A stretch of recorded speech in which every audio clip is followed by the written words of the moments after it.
Joseph. Yeah. Joseph. Last one. Last week.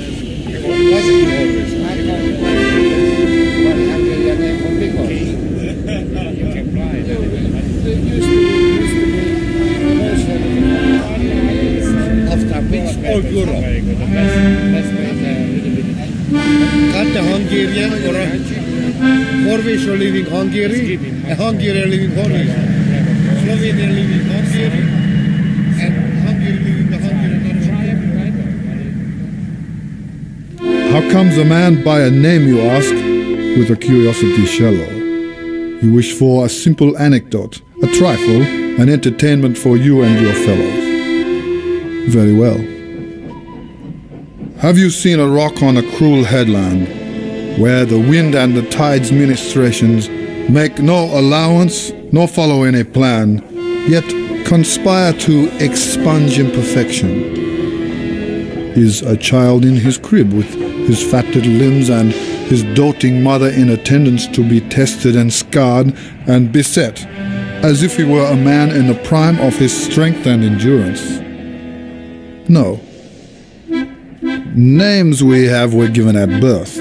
Some look to genetics to tally their worth, the offspring of magnates, whose power and fame confers elevation and prestige on same. But a man puts no stock in notoriety unearned, the notion's unworthy, and so must be spurned. So it was meant to be, and so it went with me. I packed up my pride and struck out on my own.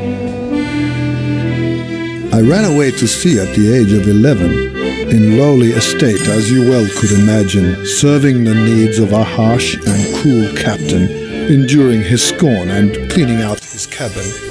He called me his little Pepito. We sailed the high seas and I grew into manhood, and I was impatient to stand where that man stood, to be a ship's captain, arrayed in my finery, but my plot was uncovered to succeed him by mutiny. I barely escaped with my life in a long boat to the west coast of Turkey, where I was captured by the wild Suliots, who took me to be a gypsy. It was considered unlucky to kill a gypsy.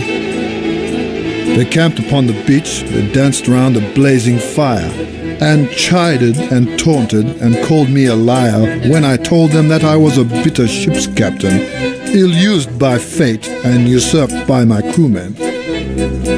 They drank all the while, some vile spirit distilled from the berries of the wretched gorse which grew in abundance in the area.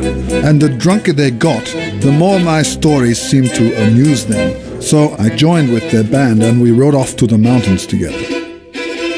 Many fine adventures we had too. The Suliots.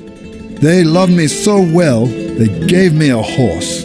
I could not ride him, though, and this added to their general amusement. They called me Muldavio. Crazy, lying gypsy who can't ride his horse is roughly how the translation went.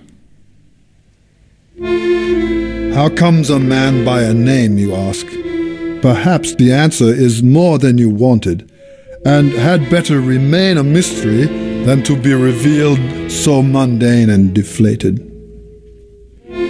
Do you think that you now have the measure of me? Is your awe cured by this revelation? Are you happy that romance and mystery have abandoned my bluff constitution? Well, it seems you see less the more that you think you know. By the moon and the stars and the tides that flow, I'll happily accept the name they bestowed. I'll make what I can of it. I'll stand on my pride and I'll reap what I sow. God's in his heaven and the devil below. Perceive with your heart what the mind cannot show. I am the Great Muldavio.